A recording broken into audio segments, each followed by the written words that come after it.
Assalamualaikum warahmatullahi wabarakatuh. Salam, Om Swastiastu, Namo Buddhaya, Salam Kebajikan. Perkenalkan, nama saya Rahima Diva Salsabila dari kelas 648 dengan NIM 240201040097.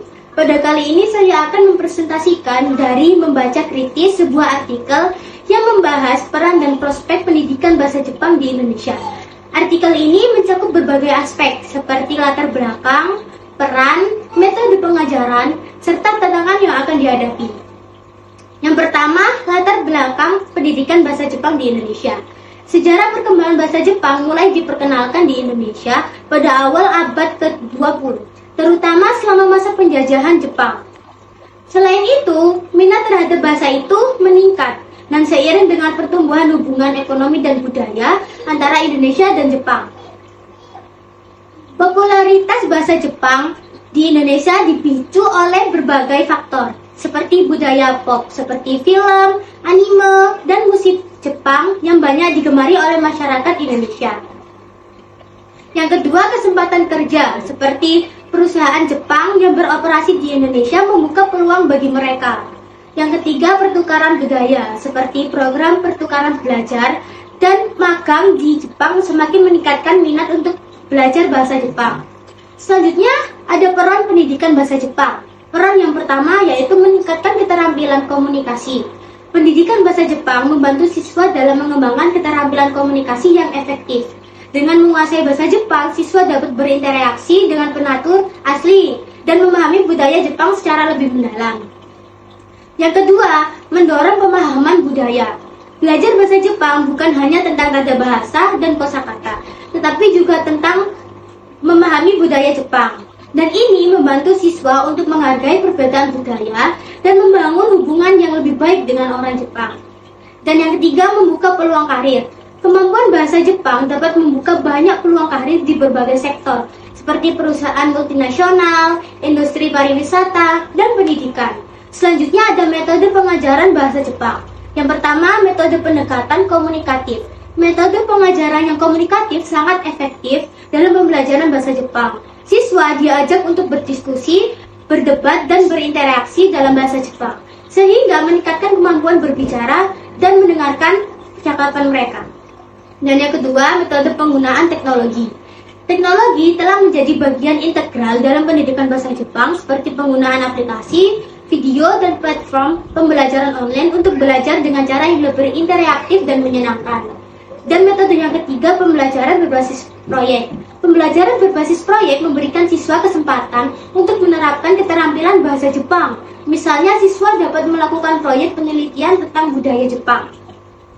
Selanjutnya ada tantangan dalam pendidikan bahasa Jepang. Tantangan yang pertama yaitu keterbatasan sumber daya. Salah satu tantangan terbesar dalam pendidikan bahasa Jepang di Indonesia adalah keterbatasan sumber daya, termasuk buku, materi ajar, dan guru yang berkualitas. Tantangan yang kedua, persepsi masyarakat. Meskipun popularitas bahasa Jepang meningkat, masih ada persepsi bahwa bahasa Inggris lebih penting untuk dipelajari. Hal ini dapat mengurangi minat siswa untuk belajar bahasa Jepang. Dan tantangan yang ketiga, kualitas pengajaran. Kualitas pengajaran juga menjadi tantangan, terutama di daerah-daerah yang kurang terakses atau terpencil. Selanjutnya ada prospek pendidikan bahasa Jepang di Indonesia. Yang pertama, permintaan pasar yang tinggi. Dengan semakin banyaknya perusahaan Jepang yang beroperasi di Indonesia, permintaan untuk tenaga kerja yang menguasai bahasa Jepang akan terus meningkat. Dan yang kedua, kerjasama internasional. Kerjasama antara Indonesia dan Jepang dalam berbagai bidang akan semakin memperkuat posisi bahasa Jepang di Indonesia, seperti program pertukaran pelajar dan magang yang memberikan lebih banyak kesempatan bagi siswa. Dan yang ketiga, pengembangan kurikulum. Pengembangan kurikulum bahasa Jepang yang lebih relevan. Dan tantangan yang ketiga, kualitas pengajaran. Kualitas pengajaran juga menjadi tantangan, terutama di daerah-daerah yang kurang terakses atau terpencil. Selanjutnya ada prospek pendidikan bahasa Jepang di Indonesia. Yang pertama, permintaan pasar yang tinggi. Dengan semakin banyaknya perusahaan Jepang yang beroperasi di Indonesia, permintaan untuk tenaga kerja yang menguasai bahasa Jepang akan terus meningkat. Dan yang kedua, kerjasama internasional. Kerjasama antara Indonesia dan Jepang dalam berbagai bidang akan semakin memperkuat posisi bahasa Jepang di Indonesia, seperti program pertukaran pelajar dan magang yang memberikan lebih banyak kesempatan bagi siswa. Dan yang ketiga, pengembangan kurikulum. Pengembangan kurikulum bahasa Jepang yang lebih relevan, sehingga membantu meningkatkan kualitas pendidikan bahasa Jepang. Dan yang terakhir, kesimpulan. Jadi kesimpulannya, pendidikan bahasa Jepang di Indonesia ini memiliki peran yang sangat penting dalam meningkatkan keterampilan komunikasi, pemahaman budaya, dan membuka peluang karir. Meskipun ada tantangan yang harus dihadapi, prospek pendidikan bahasa Jepang di Indonesia ini sangat cerah. Dengan memahami pentingnya pendidikan bahasa Jepang, diharapkan lebih banyak individu yang tertarik untuk mempelajari bahasa ini, sehingga dapat berkontribusi dalam memperkuat hubungan antara Indonesia dan Jepang di berbagai bidang. Jadi gitu ya teman-teman.